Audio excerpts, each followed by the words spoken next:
Eu não venho aqui para falar mal de religião nenhuma, eu estou aqui para falar um relato meu, a minha vida, a minha história, meus testemunhos, minha experiência de vida dentro da sabedoria que Deus traz na Bíblia, que é a palavra de Deus viva, inclusive. Eu nasci dentro de uma religiosidade, eu podia falar que eu nasci num lar cristão. Bom, o lar cristão seria aquele que você pratica os mandamentos da palavra de Deus. Então, dentro de uma religiosidade muito forte.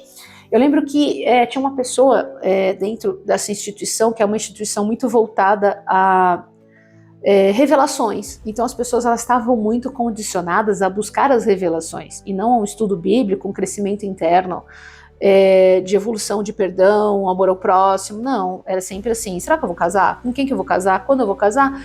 Eu vou ter dinheiro? E meu trabalho? E a pessoa que está me perseguindo? E a minha saúde? E assim por diante, sempre revelação. Eu lembro que falava, às vezes uma pessoa que eu conheci mudou foi para essa igreja, falou, mas eu vou na igreja ali para louvar a Deus, para orar para Deus.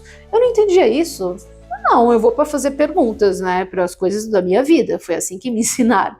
E não estudo bíblico, até falava até contra isso, né, que você tinha que deixar livre o espírito e uma série de coisas. E teve uma pessoa, inclusive, tinha muito essa coisa de ligação da aparência, tudo era pecado, principalmente coisas ligadas a usos e costumes, né? Não pode, isso não pode, aquilo não pode. Eu aprendi a ter medo, né, de Deus, até ponto que eu via também falando muito em pecado de morte. E tinham pessoas que acreditavam, sim, que se elas pecavam sexualmente não tinha mais jeito. Se elas visitavam outra igreja não tinha mais jeito. Tudo era o famoso jargão pecado de morte. Essas pessoas chegavam a tirar a própria life, não pode falar muito abertamente, mas já não estão mais aqui entre nós, porque elas acreditaram que elas não tinham mais jeito.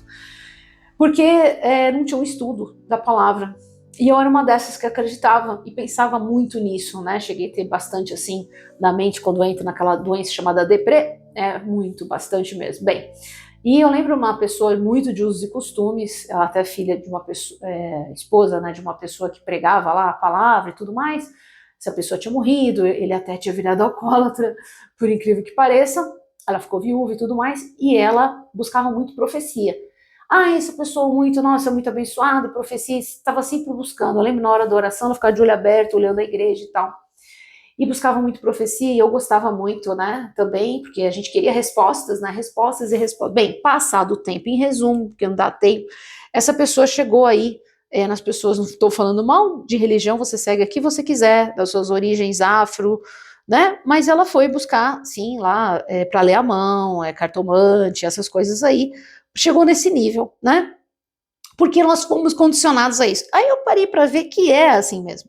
Sempre foi assim. Então eu ia para isso, para saber respostas. Eu só consegui aprender a amar a Deus de verdade, a não ter medo de Deus, quando ele começou a falar comigo através de uma outra pessoa que falou sobre estudar a Bíblia. Passei a ler a palavra e comecei a ver a sabedoria. Ali era Deus puro. Deus começou sim a falar mais comigo através também de sonho, falando que eles criaram um Deus que não existia, vendo Deus triste através dessas religiões que colocam medo em você, medo do que você fala, medo do que você veste, medo do que você come, medo, medo, medo. Quando Deus não fica, não toque, não, Colossenses 2 fala, né? Não toque, não coma, não. Isso aí tem um ar de santidade, mas é uma hipocrisia e não tem poder nenhum para refrear as paixões da carne, muito pelo contrário.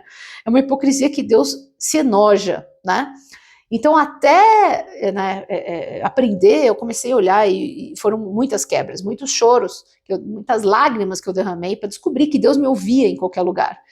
Né, em pé, deitada, tomando banho, né, com a cabeça descoberta, não precisava estar de joelho, literalmente, é muito bom se ajoelhar, a seu favor também, mas ouve como Jesus pregou em pé, né, em várias situações, como é bom você sempre lembrar de Deus, né, de Jesus, do que ele fez, né, numa ceia, fazer um jejum, né, e fazer um culto no lar, dentro de casa, de forma sincera, sem envolver política, sem envolver dinheiro, né?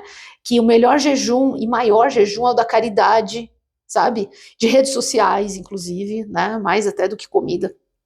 Então são muitas coisas que nós fomos aprendendo e uma delas foi justamente a religiosidade que trouxe uma hipocrisia muito grande nas pessoas de achar que está na tal igreja, então ela está salva, ou então ela não fala está salva, ou ela está naquela roupa está salva também, quando não é absolutamente nada a ver com isso, muito pelo contrário. Deus é amor, só que Deus é justiça. Deus, ele gosta da verdade, ele olha o coração, ele vai menosprezar a hipocrisia, tudo que é ligado à mentira, porque Satanás é o pai da mentira. Então, enquanto há tempo, acorde para você conhecer o verdadeiro Deus, que é o Deus da coragem, é o Deus da fé. Meu jugo é leve, meu fardo é leve, meu jugo é suave, né? Vinde a mim todos que estáis cansados, né? Como cansa essas coisas, a religiosidade, esse legalismo que te dá medo, que te afasta de Deus, que faz um Deus opressor, né, um Deus preconceituoso com essa que vai, aquele não vai. Olha, não somos deuses no sentido de julgar, não somos juízes, graças a Deus. Quem vai falar se vai ou não para o céu, para o inferno é Deus.